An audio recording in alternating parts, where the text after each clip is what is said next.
Welcome, Secretary Brooke Rollins.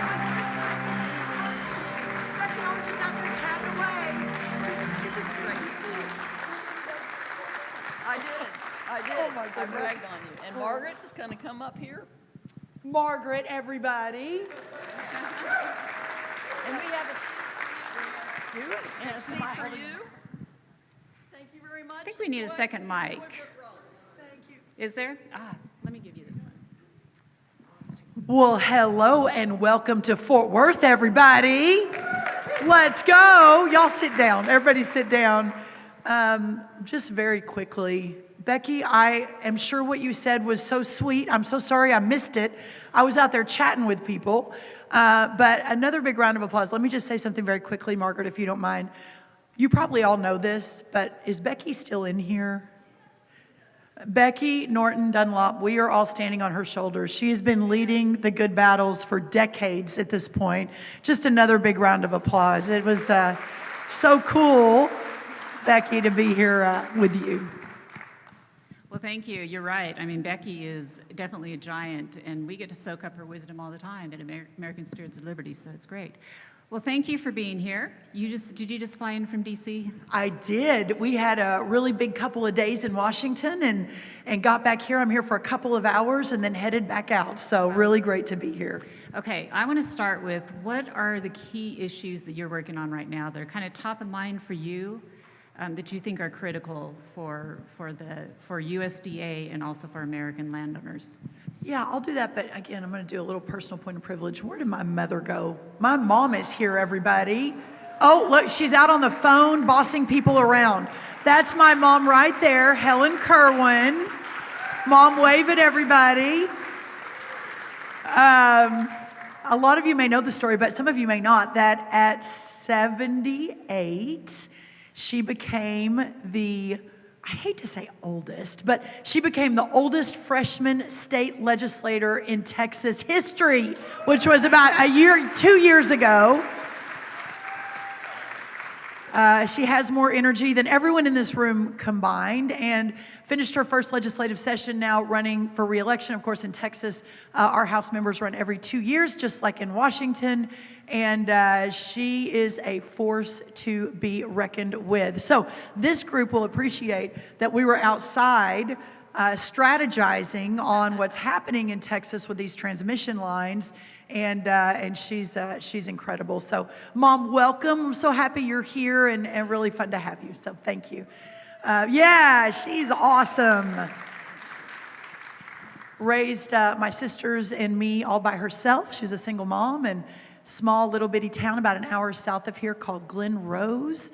And everything my sisters and I have been able to do is first because of God, but secondly is because of my amazing mom. So really glad to have you, Mom. Well, first of all, what a joy to be here. And today, everyone, is exactly 1 year from when I was sworn in. Today is my 1 year anniversary. I mean, it has been an unbelievably amazing year. And obviously, these jobs are not easy. Agriculture and private property rights. And I know many of you in this room have been very interested in working for a long time on forests and all of the lands that USDA manages, the food stamp program, the SNAP program, USDA manages. And I will tell you all, a lot of you know my background. I don't know how much Becky gave you. I really wish I could have heard her introduction, but I was not expecting to be the Secretary of Agriculture. It was not on my bingo card. I had actually had made clear that I was planning to stay in Texas. A year and a half ago, President announced me as the Secretary of Agriculture on Saturday, November 23rd. I had no idea it was coming. I saw it on the TV when everybody else did. And I say that God and Donald Trump sometimes have different plans for you than you have for yourself.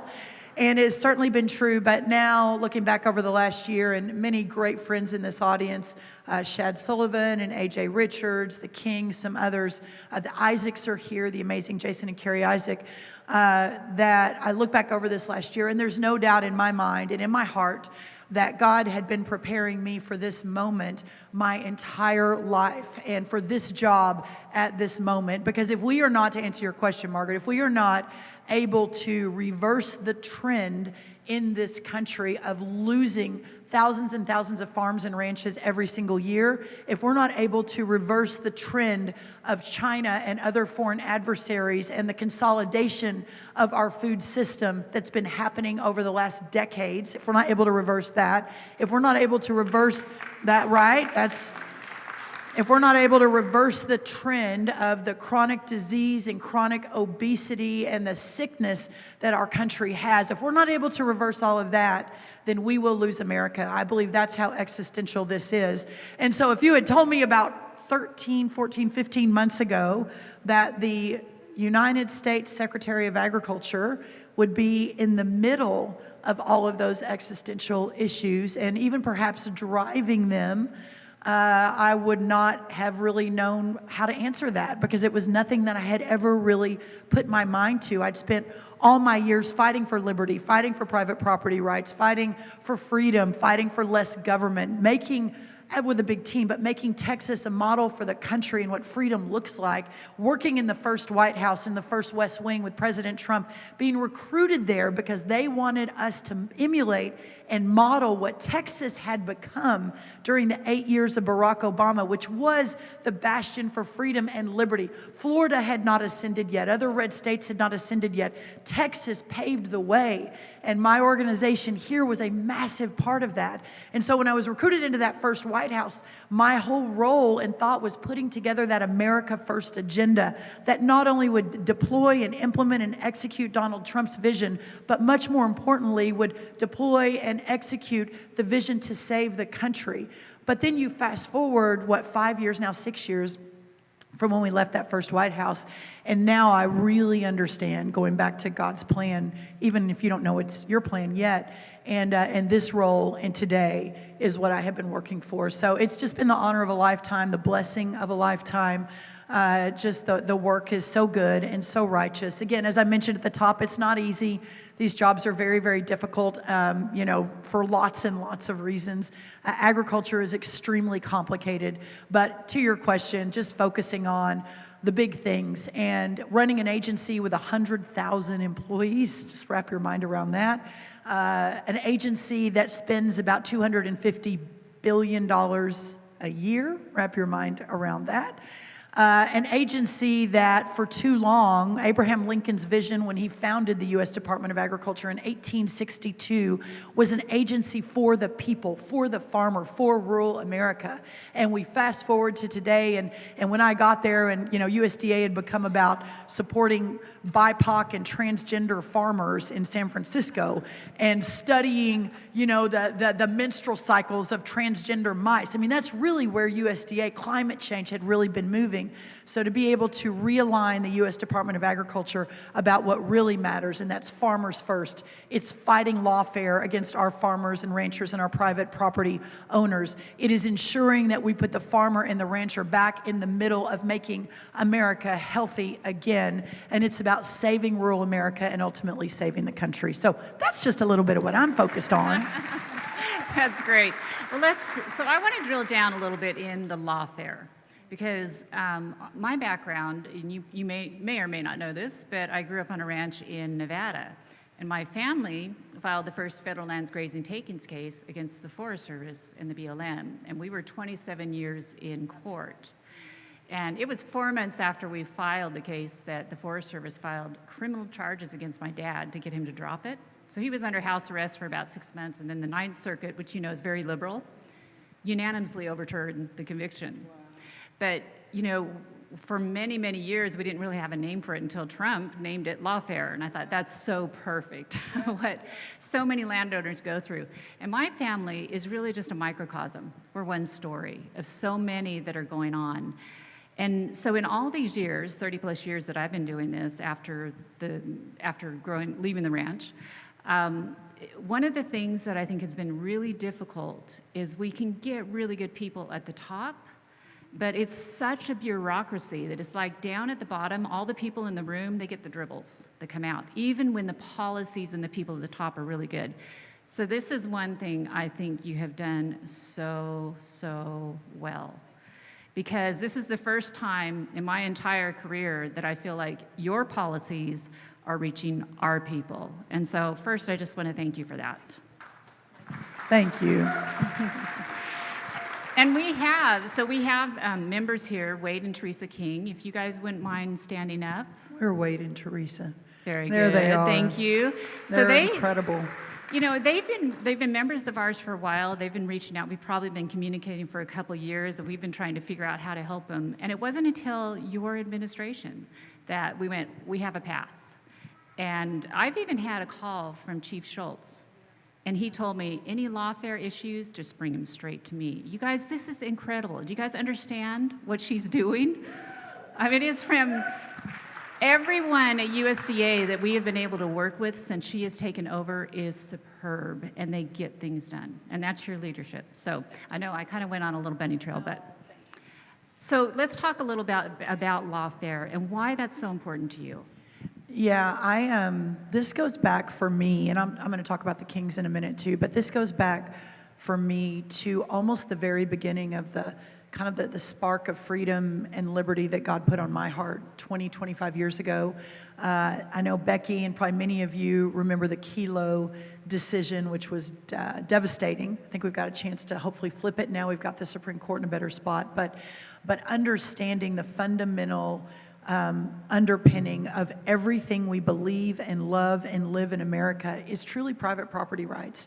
And when a government gets so big that they can take your property from you, that is when we lose the taste of freedom. And I believe so sincerely that, and I think probably you all do too, which is probably why you're part of this great organization, that we were right on the cusp of losing America forever. Until this last election. And whether you love Donald Trump or you do not, what he represents, we love him. what he represents is just a busting up of the status quo. And so this erosion of rights through many years under both Republicans and Democrats, with a couple of bright spots here and there, it just is the way that government goes. And when you look at every great civilization in history, whether it's the Romans or the Egyptians or the Greeks or the Spaniards or the Italians or the English, the British, whomever it is, almost all of them, if not all, have buckled under the weight eventually of their own government and their own government system. And that is where we were headed. And in some instances, like the Kings who are living in blue states under I'm trying not to be too political, but under a more radical left environmental agenda, they are still facing it every day. I think that lawfare for me is probably one of the most important things we will do. And from my perspective, I have spent a lot of time on specific instances like the Kings, like the Mods from South Dakota, like Andy Henry from New Jersey. We just had all of them in my office on Wednesday, including the Kings. We rolled out the next phase of battling lawfare. It's an extremely complicated issue because it isn't something that Washington can fix, you know, for better or worse. Right now it's good, but we don't really ever want Washington fixing anything. But you also see, you've got the state, you've got the locals, so you're constantly pushing back. And a lot of the people just don't know any difference. I mean, the Henry farm in New Jersey, we had to, when I found out about his 175-year-old farm, 6th generation, that was gonna be taken under eminent domain by their local government because they needed more land for affordable housing, even though this was, again, a 6th generation farm. That's insane. So of course I got involved and blasted them on social media, and then started working with their Democrat governor, started working with their Democrat ag commissioner, and ultimately we were able to save that farm. But there are thousands of others like Andy and like the Kings and like others that I can't personally battle. So how do we begin to set the infrastructure to change the trajectory, to change state law, change federal law, change local law? How do we get back into the court system? I know that the left has been really good at using the court system. we're conservatives, right? We believe in family and faith, and we build our businesses, and we haven't worried as much about government, which has gotten us to this point, frankly. But you all being here, you all being part of the battle, know that every single day, I've talked to the president about it, who now intimately understands what it's like to be in the crosshairs of a weaponized government. But hopefully, when I leave in 3 years, we will have completely shifted the trajectory and saved many, many, many others like the King's Ranch. So it's at the very top of my list. I've got all the different cabinet members involved. Yeah, that is phenomenal. Yeah, thank you. So let's switch gears a little bit. And one of the other tenets of our organization is the local control. The more decision making that happens at the local level, the better for all of us. So one of the other things that you've done, which I think is remarkable, is the Forest Service's stewardship program. Do you want to talk about that a little bit and explain that? Absolutely. And it isn't just that this amazing group of a couple hundred of y'all are here today and saying we love local control. This was always in the founding fathers' vision, the 10th Amendment, right? That the government that is closest to the people is the government that should be making all the decisions, and that's how we keep our constitutional republic. Of course, we've seen that sort of shift away from those tenets for many, many years, but under the last decade, we're seeing kind of a reigniting of that flame of liberty in the importance of state and local decision makings. And so I think that's really important. It has been one of my great honors. And I think one of the unique things about what I bring to the table for this particular moment in time, for this particular administration, is my background is so rooted in state policy. And I remember, because of all my years in Texas and working alongside the governors and the legislature here to move Texas toward freedom and less government and stronger property rights. And so when I went to the first Trump administration, I was his domestic policy chief and kind of managed I call it the offensive agenda. I'm always trying to be on offense. One of the really incredible things. I never worked in Washington. I didn't ever plan to work in Washington. I got recruited into that first Trump administration, like I mentioned, is that in Washington, there isn't or wasn't much of a thought that how do we partner with the states? How do we partner with the locals? I remember being in the Oval Office at the beginning of I was there for year 2, year 3, year 4. At the beginning of that first year I was there, which was the beginning of year 2. And I remember we were talking about a healthcare program or something, and a lot of the senior staff, a couple cabinet members were in there, and I said, well, sir, talking to the president, I said, we shouldn't be deciding this. This is a state decision or a local decision. And I think you've seen President Trump, whether it's education and other issues, really lean into pushing a lot of this back to the states. So to your point on the stewardship agreements, working with the governors who are our guardians at the gate for freedom, the governors could not be more important, but working with Mark Gordon from Wyoming and Greg Gianforte from Montana and Brad Little from Idaho. These are all my people, and we're texting constantly. And yes, USDA is basically partnering. Indiana's another big one, Governor Braun, are partnering with our governors to turn over a lot of what our Forest Service manages and runs and let our state and locals run it, get the federal government out of the way. I have faith. That's exciting to hear, isn't it? I have faith in my team, even though we're still cleaning house a little bit. But I have faith in my team, but we're only here 3 more years. And so we've got to do everything we can. Maybe the most important thing we do is set this up so that when we leave, and eventually it will swing back. I hate to say that. Hopefully it's not in 3 years. Hopefully it's not in 7 years. But eventually it will swing back, that we have put all the protections in place we possibly can to avoid what has happened before. And this is a massive part of that. Yeah. I think that's incredible. When I sat down with Chief Schultz and he was explaining this to me, I was like, my mouth drops, right? You know, this is not what I expected. And so I said, okay, but Chief, what happens when you're not here? And he said, we're signing 20-year agreements. That's right. That's amazing. It's like I'm sitting back going, this is fantastic. This is absolutely fantastic.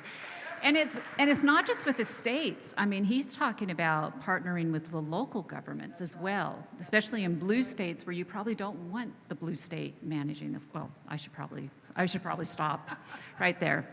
But If I may, one more thing on that, Margaret, which I think is very interesting to a lot of maybe the ranchers in the audience. We announced a couple of months ago that we were opening up 5 million more acres of Forest Service land for grazing. Yes. 5 million Yes. more acres, which is huge. But a littler known piece of that is how we make it easier and more long-term for our cattle ranchers so that they don't have to go back and back and back and back, and they don't have to deal with the BLM and the Forest Service and all the federal government morass. So we are making a huge amount of progress on that too. None of this happens overnight, but we are moving literally at warp speed and going to have some really good announcements coming on that soon. That's great. That's great to hear. Yeah, I think that's another key piece of this. So let's go ahead and talk about beef. Since we're talking about cattle grazing a little bit, beef is such a critical part of our, not only our economy and our livelihoods, our diet, and it has so been under attack. I remember when you guys, I know many in this room will remember this. Remember the slogan, cattle free by 93? Yeah, we've all lived through a lot of that. Yeah. And I know since FLPMA was passed, BLM on their website under Obama said 50% of the AUMs on the BLM lands were gone. They had cut cattle by 50% on our federal lands. So we've got to get our stock up. There's so many things we need to do, but let's talk about what you're doing on that front, because this is exciting. It's really exciting, and obviously I've got such a heart for our ranchers from Texas. We are not, I don't want to say anything that we're not.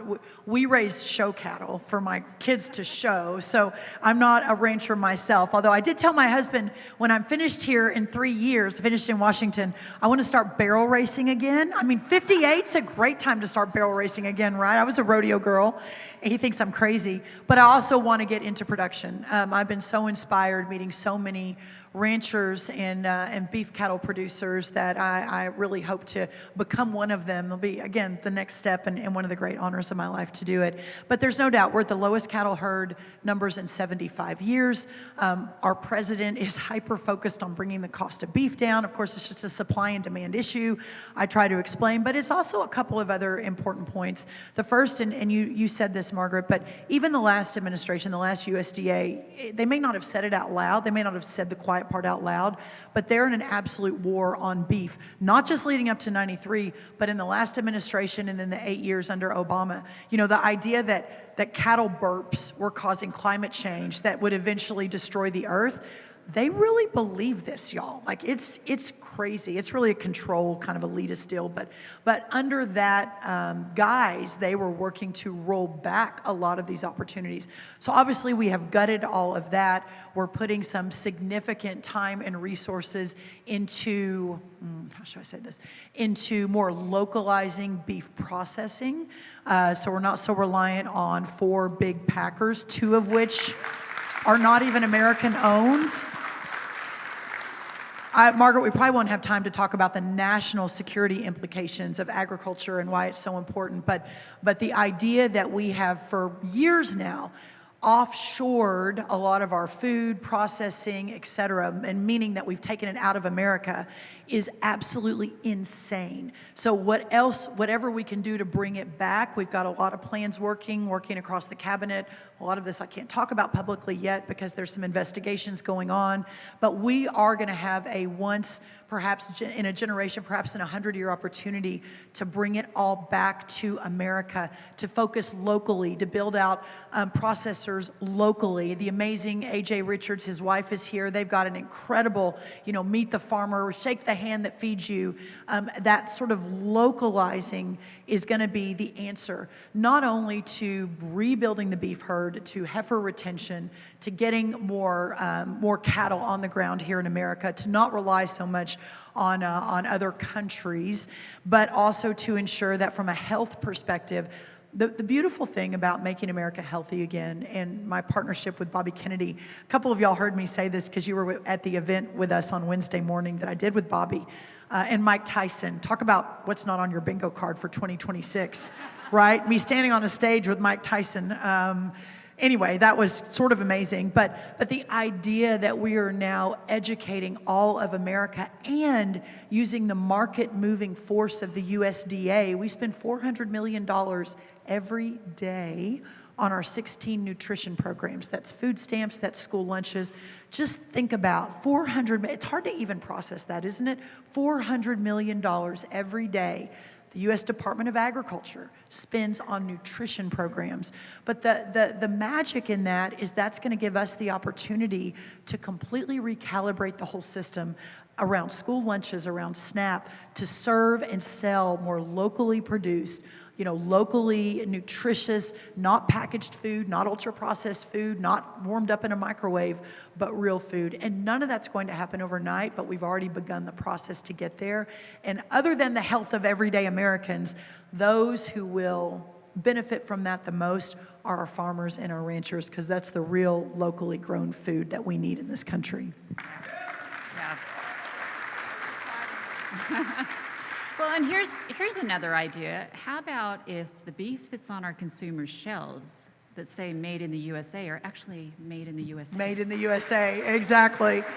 I couldn't agree with that more. And there are some, we're working through, there's some litigation, congressional issues with the country of origin labeling. Until we can get to that point, the product of the USA, for the first time ever to use that stamp in America, has to be born, raised, and slaughtered in this country, in America. And we're putting tens of millions of dollars, we USDA, behind that, behind a campaign, behind inspectors to make sure that's actually happening. We are going all in on that. And again, I think as we work to rebuild the beef herd, as we work to get healthier food into our school lunches, onto American dinner plates and breakfast plates, but also as we change the dietary guidelines to put protein, and that big, beautiful red steak is at the top of our new upside down pyramid, that product of the USA is going to become an even bigger part of that, and very compelling. So I'm really excited about it. Yeah, that was really fun to see. That was good to see. So you mentioned national security, and I do want to talk about that a little bit, because I think this is so important. Food security is national security, but our land. I mean, this is really our core issue. Is our belief is that what the founders had intended is that the people would own the land, not government, not foreign countries, but the citizens. And we are losing that rapidly. And I know you've really drilled into the foreign ownership of land. So can you talk about that? Yeah, in 1983, China owned about 2,000 acres of American farmland, 2,000. Today, they own almost 300,000, and this is just China. 300,000 acres of what was once American farmland, a lot of it around our military bases. I bet y'all can guess how many acres in China that America owns of the Chinese farmland, right? It would be 0, and that's not even an opportunity, right? No American under Chinese law could ever go into China and start buying up American farmland. We have the best country in the history of the world, and the American dream is what we're working to fight for every single day, and in the vision of our founders and what they fought for 250 years ago this year. But what I think is so important is all of these years that our country focused, before frankly Donald Trump came down that escalator, but what our elected officials really focused on was this more global, worldwide. If we can get things from China cheaper, great. If China wants to come over, or any other foreign adversary, or frankly any other foreign country wants to come over and buy our land, or buy our homes, or buy our farms, or buy our companies, other things, then that's great if that makes costs cheaper.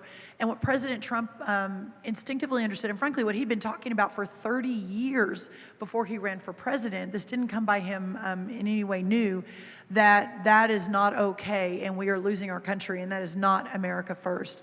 So we're working around the clock on this. the American system of government is the best in the history of the world. The idea of self-governance, which was brand new and unheard of until our founding fathers stood up for it and said, we don't need a dictator, we don't want a dictator, we don't need a monarchy, we don't want a monarchy, we don't want tyranny, we want to govern ourselves. Kind of the pioneering spirit that the people sitting in this room are really represent the best of anyone in the country today. But back then, that was the goal, and that's what we fought and died for. But the system that was set up, which is elections every 2 years, new president every 4 years, has inured, unfortunately, to basically resulting in what we have today, which we're not thinking. We are, I think for the first time, this administration, but historically, your elected officials aren't thinking about the 100-year plan, right? We're just thinking about how to get reelected and what that means and the short-term decisions that need to be made. China is thinking about the 100-year plan. How do you destroy America from within? You buy their farmland. You take over their food system. You get into their higher education system. You introduce wokeness into our children. That's how you destroy a country. And that's the 100-year plan that they and other foreign adversaries are looking at, that they don't worry about, right? They're dictators basically squashing any foreign, or not foreign, but disagreement.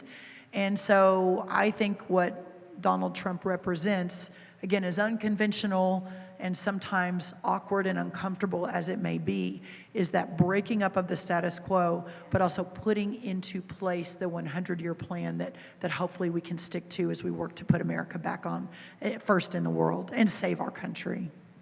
Well, Thank you. Well, we want to encourage you guys to keep breaking. Break as much as you possibly can. So let's circle back to another federal lands issue that is really important. And honestly, before you came in, we had like a checklist of all the things we needed to do to roll back 30 by 30. 30 by 30 was one of the key things, and then the natural asset companies that we fought during the Biden years. So we had a nice list. But you did something that wasn't on our list that was incredible. And it wasn't on our list because I didn't know that anybody would have, let me be polite, the ability. You know what I was going to say, right? I do. To do this.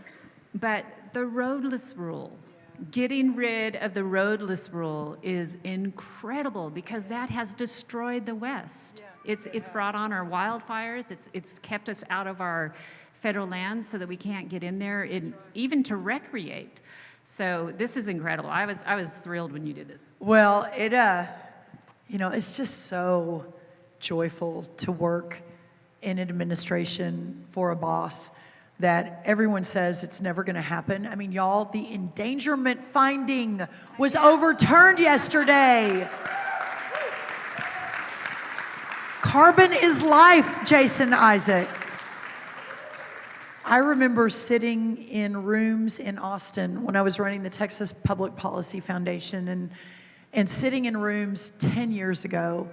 And the idea, we were just trying to keep America out of the Paris Climate Accord at that point, but the idea that the endangerment finding would ever be reversed, even then, and I'm a pathological optimist, like I believe anything is possible. Even I was like, well, we're just gonna have to keep finding workarounds. Roadless rule, very similar, 1994, Bill Clinton put it in. And just the idea that we were gonna not only reverse it, but gut it and make certain changes so it couldn't be brought back easily was one of the first things that we started working on when I was sworn in a year ago today. And y'all will appreciate I announced it at a Western Governors Association meeting last summer. And of course, that's half Democrats and half Republicans in the room. And so I had half the room kind of standing on their feet when I announced it. And it was a surprise. What I've learned too in Washington is you have to move very fast. If you don't move fast, which is why you've seen so much activity this year, if you don't move fast, the antibodies begin to form and the thousands of lawsuits get filed. They're still going to get filed by the left, but it helps us get out in front and play offense, which our side's never been great at offense. We've changed that recently, but roadless rule was part of that.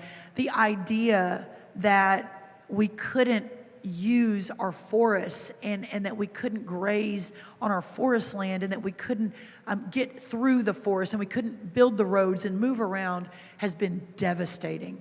Not just so the left, the environmentalists say, oh, we have to do this for the environment. Meanwhile, the wildfires are out of control. You can't manage them because you can't get to them. Even if you do see something smoldering in the old world, in the old guard, the last administration and before, you couldn't even get to it without calling 16 other bureaucrats, and by that time it had blown up into a full-blown fire. These are all things we have changed, and we have to make sure they stay that way for the long term, and that's a priority of ours. So thank you for bringing that up. Yeah, that's incredible. Thank you. All right, so you know that we are hardcore property rights. That's what we're about, and you are as well. I'm curious to know where President Trump is on property rights. Do you guys have conversations about this? We do, and I joke a lot. The Kings and others have heard me say this. I don't know that the words cattle, private property rights, screwworm, have been brought up in a White House as much as the last year, perhaps ever. We were sitting in the Roosevelt Room, which is, the West Wing is very, very small. Very small. You've got the Oval Office, the Chief of Staff's office, the Vice President's office on one floor, alongside the Cabinet Room, where you've probably seen some of our cabinet meetings. The Roosevelt Room is the only other meeting place in the West Wing. And then above that floor, you have a couple of the other key senior staffers.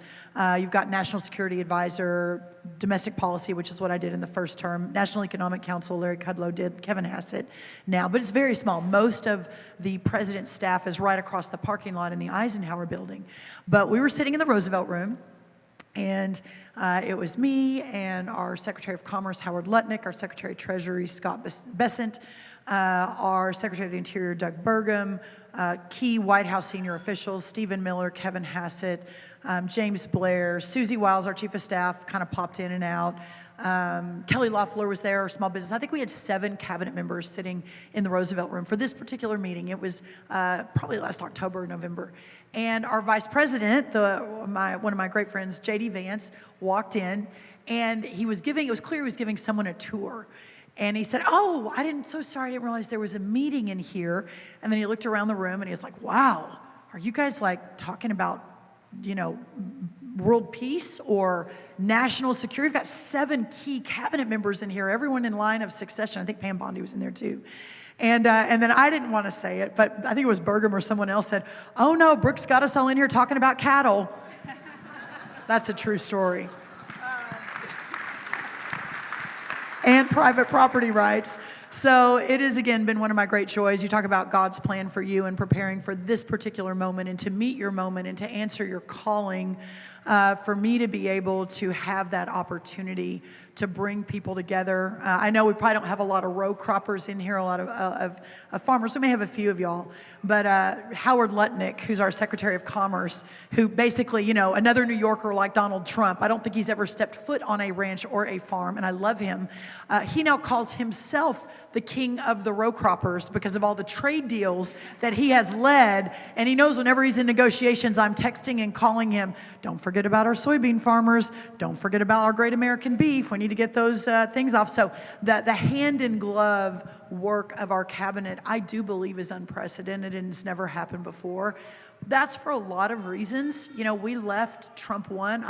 I was one of the last 6 people out of the West Wing on January 20th of 2021 when Joe Biden was inaugurated. It's amazing what they do, right? We stay up for transition of government and for continuity. The last team in stays till the last minute to turn the keys over to the next government. And that's what makes America different, right? We've never had a not peaceful transition, and that's why. But I walked out of the West Wing for the last time, and I didn't think I'd ever be back. I thought, I did everything I could. God, I said a prayer as I was walking out. Please keep your hand on this country because it's going to be a dark 4 years.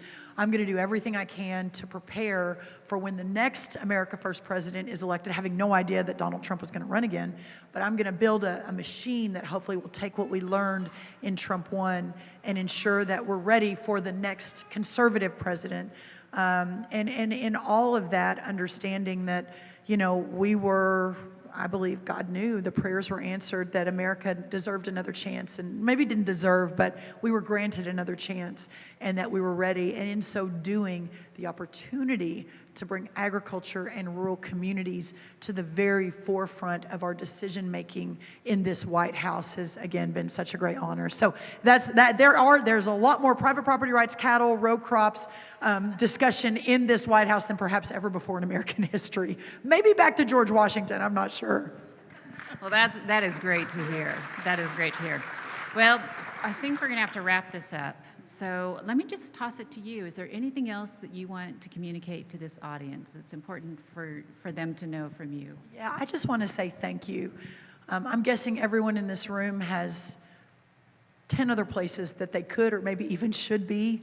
You're running your businesses, you're raising your families. For my compatriots, my co-patriots that are in the audience that were just with me in Washington yesterday and the day before, you represent the best of us. And for all of you that are choosing to support organizations like this one, which are at the very tip of the spear, that are choosing to give your time and your treasure and your sacred honor, your name to these efforts, this is why I believe that we will save our country and that we will do everything we can possibly do to do just that. As I think about America at 250 years old, I think that we are at, again, a pivot point. We are battling for the very soul of this country. And as George Washington and Thomas Jefferson and John Adams and James Madison and Alexander Hamilton, they were battling the tyranny of the British, and they were battling the freedom that was ignited in their soul. They were willing to give their lives for. We today are in a similar battle, right? It looks very different, right? We're not marching with bloody feet on Christmas Eve, you know, trying to win freedom, but we are battling a different tyranny, and that is the tyranny of an elitist, we know better than you, Washington, I believe until Trump, but we're going to make those decisions for you. We're going to take your land. We're going to tell you how to raise your children. We're going to tell you how to live your life. That's the tyranny that we fight today, and that is just as dark as the tyranny was 250 years ago. So I just want to thank you for staying in the battle, for answering the call. You know, in Exodus, God chose Moses, right, to say, I need you to lead my people to freedom. And Moses said, yeah, I don't think so, God. I got other things to do. And God said, no, Moses, you're my guy. I'm asking you to answer the call and meet the moment. And Moses said, yeah, I don't think so. I'm not equipped to lead 2 million people out of Egypt into Israel. And God lit the big bush on fire, right? And he said, Moses, pay attention. And there are so many examples of that throughout Scripture that fueled our revolution 250 years ago, that put, you know, the hand on President Lincoln's shoulder as he was fighting for the very soul of our country in the 1860s. And I believe today we are in just as existential of time as we were in those two periods in American history. But you all being here and you all leaning in and you all giving your time and your treasure and your sacred honor to the effort means that we will win. So God bless you all and thank you so much. And keep praying for us. Keep praying for us. Thank you. Thank you.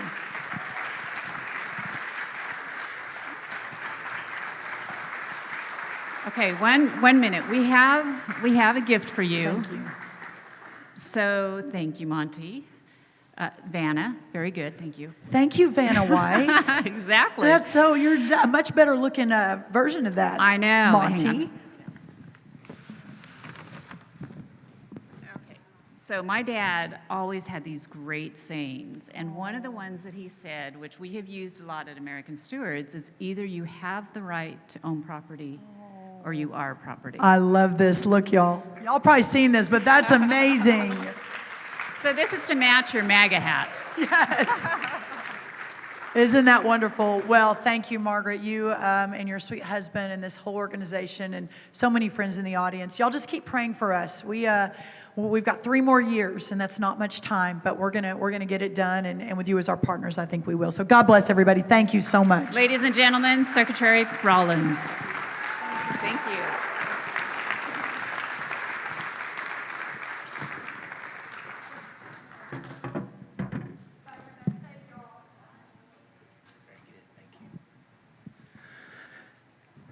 My oldest granddaughter is going to turn 7 here in a few weeks, and it's really cool to be able to tell her that there's somebody working for the president that she can look up to and try to be like. So that's good.